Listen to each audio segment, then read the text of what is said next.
My guest this morning is in his fourth term as a congressman representing South Central Pennsylvania, and this week is at the center of a bit of controversy involving a town hall. Congressman Scott Perry joins us on the Fox 43 Capitol Beat. Congressman, good morning. Thank you for coming by this morning after what's been a busy week. Sure. And I wanted to start with that town hall. This was your first one in more than 2 years.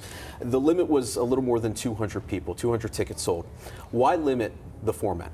There's a lot of reasons. There are security reasons. There are venue reasons. The venue's only so big. Town halls have changed over the course of time, where unfortunately there's a lot of places that don't even want to host the town. They don't want you to come because they don't want the protests. They don't want the potential vandalism or notoriety. Did you look at bigger locations? We're going to move them around, but quite honestly, the more people you have, it's hard to have an interaction. It's supposed to be interactive. So doing it in a stadium where nobody's going to be able to ask the question or even see you or something like that, that's not what it's supposed to be at. It's supposed to be fairly small and intimate and close. So sure. You can, at the same time, though, yeah. I mean, this being your first town hall in a little more than 2 years, and a lot of new constituents come with that, you had to imagine that this would be a pretty popular event for people to want to show up to. Well, listen, it kind of, not necessarily. Let me just tell you this. When I used to do town halls in the past, we couldn't get people to come. You would host them anywhere and everywhere, all different times, days of the week, and you couldn't get people to come. They just weren't interested. So things have changed, and I think that's part of the story too. There's a lot of organizations and individuals that want to make town halls theater. And that's unfortunate because there's a lot of people that really want to come and just learn and be involved. Well, you kind of bring that up in the Facebook post that you had yesterday, and you accused the media of showing misleading photos. Yeah. And I want to bring that up because the photo that you posted as well only had 80 people in it. So what was there any consideration given to opening up to people outside when you had open seats inside? So the plan is we run a program where we ask people to RSVP because we want people from the district. We don't want people bust in from somewhere else in the country. We want people in the district, and it's on a first come, first served basis. So that's fair. We don't ask their party affiliation or anything like that, but we want them to be in the district. And like you said, we have security concerns.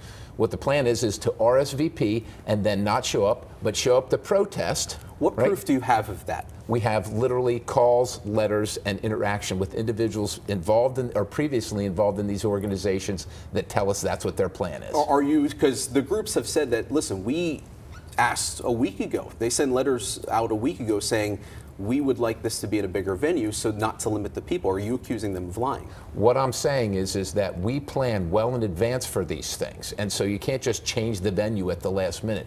This doesn't happen. This takes some time to set up. There are a lot of logistics regarding law enforcement and security, regarding the event location itself, and so on and so forth. So no, this is always very well planned. It's always very transparent. The only thing that's different now is these obstructive groups that want to make this theater. You say that this is all about being transparent, and Sure. a lot of your constituents, a lot of new constituents are saying you're not being transparent enough. What's the message to them? I'm out in the community almost every day. When I'm not in Washington, D.C., I am in the 10th district.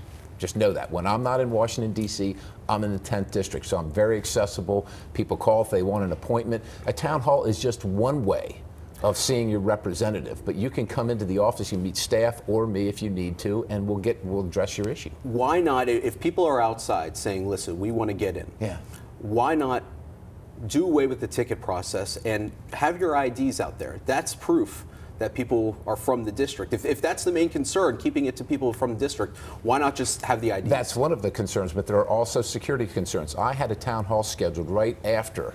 It was scheduled at the time Steve Scalise was shot, and we wanted to continue with that town hall. And Capitol Police said, absolutely not. You cannot. We have people that call our office and say, can you guarantee our security? I can guarantee you what I'm going to do or what I'm not going to do, but I don't know what people that might come to a town hall are going to do or not going to do. And unfortunately, the world's become a little less secure than it was, and so we have to account for that. What's fascinating, Matt, is that all the great things that we discussed at the town hall, all the issues back and forth. There wasn't a complete agreement, obviously. Sure. Right? None of that's being discussed. None of that's important. What's important are chairs. That's ridiculous. Well, you brought this up in your Facebook post yesterday. I'm you kind of brought this to responding, light. Matt. I'm responding. We are transparent. We're open, but we're not going to just stand there and be lied about and not defend ourselves. Well, this has become an issue. I mean, It's because people are accusing you of not being transparent enough, and with new constituents, is that not a major issue for you moving forward? I will meet with any of these constituents across the district, whatever they're interested in. I will do that, and I have done that. So, what are your plans for future town halls? We're going to continue to schedule town halls as long as they can be safe and respectful. We'll continue to do that. But if it's going to be, if they're going to be security concerns, or it's going to be continued drama and theater that doesn't support any of what people want, that want to come and get information and be involved in their process, that's problematic. It's not supposed to be theater. It's supposed to be informative, both for me to take feedback and them to hear why I voted on something or get their questions and concerns addressed. Congressman Scott Perry, I know you said you wanted to talk about other issues. This has become a very important one to a lot of people this week. Sure. And I do appreciate you answering the questions Absolutely. about it. Thank you very much. Thank you. Fox 43 Morning News will be right back.